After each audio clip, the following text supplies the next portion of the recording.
Bu dünya bizim cavanlığımızı əlimizdən alacaq. Sağlamlığımızı əlimizdən alacaq. Sərvətimizi, var dövlətimizi əlimizdən alacaq.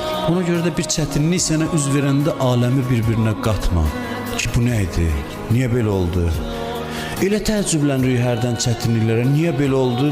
Elə bil ki belə olmalı deyil. ساعت رو دیوار دوباره نمیخواد بشه باور من که دیگه نمیاد انگار